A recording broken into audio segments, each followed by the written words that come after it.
C'est l'heure maintenant de retrouver la question du jour. Say yes or no, say yes or no, yes or no. Et la question que nous vous posions vendredi pour aujourd'hui était la suivante. Israël peut-il, selon vous, se défaire de sa dépendance militaire vis-à-vis des États-Unis ? Petit problème technique nous empêche de vous donner la réponse de nos auditeurs sur Facebook et sur Insta, mais sur X, sachez-le, vous êtes 100% à penser que non. Alors on va voir si notre invité est d'accord avec cette tendance. Il s'agit ce matin de Stéphane Goldin, lui aussi un habitué de la maison, spécialiste en sécurité défense et mon cher Jonathan, il est à votre micro. Stéphane Goldin, bonjour et Boker Tov. Bonjour à tous les auditeurs de Judaïka. Je vais vous poser la question telle quelle. Est-ce que vous pensez qu'Israël puisse se défaire de sa dépendance militaire avec les États-Unis?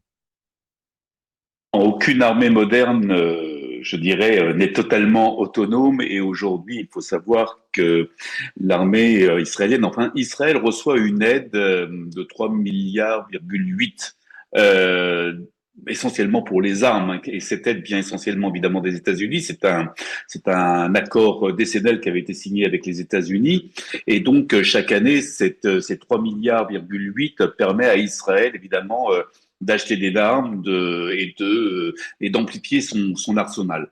Donc alors c'est vrai que il serait plus intelligent d'avoir un peu plus d'indépendance, mais c'est vrai que c'est relativement compliqué, même si Israël tout doucement revient vers une industrie militaire qui lui donnera sûrement un peu plus, je dirais, un sentiment d'avoir les mains un peu plus libres. Est-ce que cela changerait sur le terrain de voir Israël prendre ses distances avec les États-Unis d'un point de vue militaire? Militaire, la question n'est pas une question qui est liée à la qualité d'une armée, mais plutôt à sa capacité de durer seul dans le temps et complètement, on l'a vu ces 2 dernières années.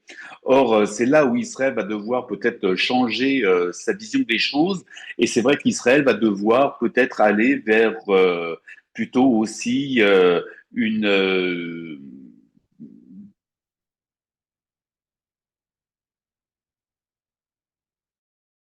je dirais, sur les questions de ses munitions, par exemple, où c'est vrai qu'elle est complètement liée aux États-Unis, ce qui lui a porté un petit préjudice à un moment donné de la guerre. Est-ce que cette dépendance américaine a limité Tsahal dans son champ d'action durant la guerre à Gaza? À un moment donné, parce que c'est vrai qu'Israël était à un moment donné en manque complètement de munitions, et c'est vrai qu'il y avait à l'époque, avec une administration différente aux États-Unis, différent pour parler, et c'est vrai que les munitions ne sont pas arrivées comme dans le fond les forces de défense israéliennes l'auraient souhaité, et du coup il a fallu changer la stratégie militaire sur le terrain pour freiner les choses et pour pas aller jusqu'au bout à un certain moment où franchement de ça on avait besoin. C'est un changement majeur, c'est un changement qui peut parfois coûter des vies sur le terrain, Stéphane.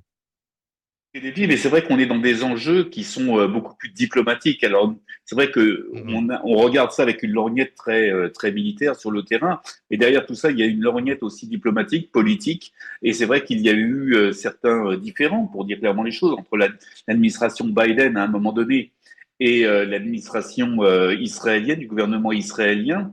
Et du coup, c'est vrai qu'il y a eu beaucoup moins, il y a eu un freinage, je dirais clairement, dans le pont aérien qu'il y avait entre Israël et les États-Unis quand Israël en avait besoin.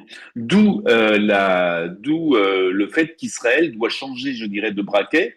Évidemment, comme je l'ai dit auparavant, aucune armée au monde ne peut être totalement, je dirais, autonome. Mais il va falloir que Israël, je dirais, devienne un peu plus dépendant. Et je pense principalement sur la question des munitions, sur la question des pièces détachées, sur la question aussi du carburant militaire, parce que c'est aussi quelque chose de très important pour Israël.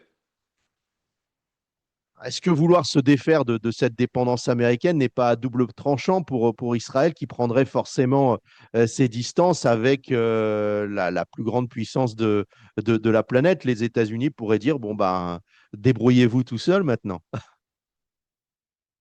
complètement du lien qu'elle a avec les États-Unis. Simplement, je pense qu'Israël doit devenir aussi un peu plus indépendant. Je pense que les États-Unis le comprendront très bien. On le voit d'ailleurs, on voit très bien que les États-Unis le comprennent très bien avec d'autres pays, par exemple l'Égypte, qui continue à avoir une aide de 3 milliards de dollars par an, si mes souvenirs sont bons, et qui continue d'avoir de l'armement américain, avec aussi l'Égypte, on a bien vu, acheter dernièrement des avions en Chine et achète aussi des armes en Europe. Donc on voit très bien, je dirais que aujourd'hui on est sur un marché mondial et Israël ne peut pas se permettre d'être simplement lié à un seul pays.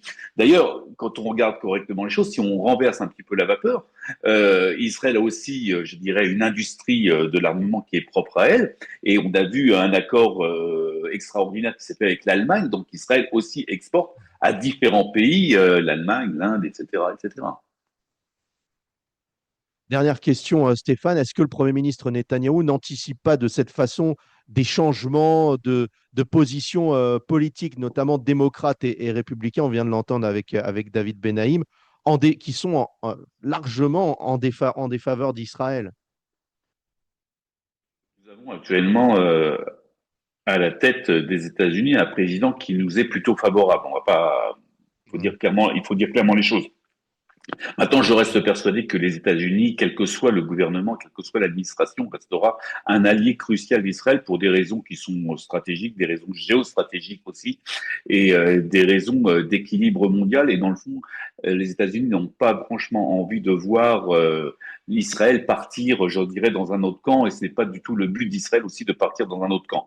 Maintenant, c'est vrai qu'à un moment donné, il faut aussi savoir, pour Israël, faire pression sur nos alliés, entre guillemets, comme ces alliés font pression quelquefois sur nous pour arriver à certains résultats. Et je pense que ce que fait le gouvernement actuellement, c'est ce qui va sûrement se passer ce soir à Miami lors de la rencontre entre Benjamin Netanyahou et Donald Trump. Sur d'autres sujets, sur d'autres fronts, on va parler du Nord, ils vont parler évidemment du Nord, du Sud, de Gaza, de l'Iran, mais tout ça va impacter aussi la question aussi militaire et donc de l'armement militaire et donc franchement de la dépendance ou pas entre guillemets d'Israël vis-à-vis des États-Unis. Stéphane Golding, je vous remercie d'avoir répondu à nos questions ce matin. J'en profite pour souhaiter aussi une bonne année civile à tous les auditeurs de Judaïka, puisqu'on on rentre dans cette période. Bonne année à vous aussi. Clairement, une bonne et heureuse année à vous, Jonathan, à vous, Stéphane, et à vous toutes et tous qui nous écoutez. Mais on aura encore 2 jours pour se le souhaiter. Et après ça, tout le mois de janvier, normalement. On peut se souhaiter bonne année jusqu'à pas d'heure. Bien.